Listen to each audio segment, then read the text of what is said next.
मित्रांनो, बऱ्याच मित्रांची अशी पण मागणी होती की सर आम्हाला हा जो कव आहे हा कव किती लांबीचा आहे गोळाफेकसाठी तो सांगा. तर तो मी तुम्हाला 9 नंबरच्या सूजने मोजून दाखवतो. ठीक आहे.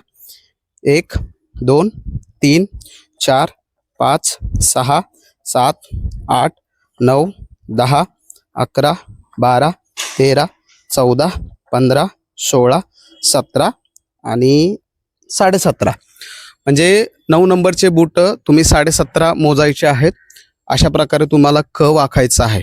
मित्रांनो, हा कव मोजण्याचं मुख्य कारण म्हणजे काय माहिती आहे का, आपण रायटी असतो बघा, तर आपण काय करतो या लाईनीच्या पार पलीकडे इकडे फेकतो. हे बघा, ह्यांनी पण प्रॅक्टिस करताना गोळे इकडे टाकलेले आहेत. ओके, तर हे फाऊल होते. म्हणजे तुम्ही आउट ऑफ जरी टाकलं तरी फाऊल होते. ओके, मग हे फाऊल रोखण्यासाठी हा कव 17.5 पाऊल 9 नंबरच्या बुटाने मोजायचा आहे. ओके, आणि तुम्हाला जास्तीत जास्त गोळा फेकची सराव त्या साईडला करायचा आहे. ठीक आहे. अशा माहितीसाठी आपलं डिअर पोलीस यूट्यूब चॅनल आणि इंस्टाग्राम फॉलो करा. थँक्यू. जय हिंद.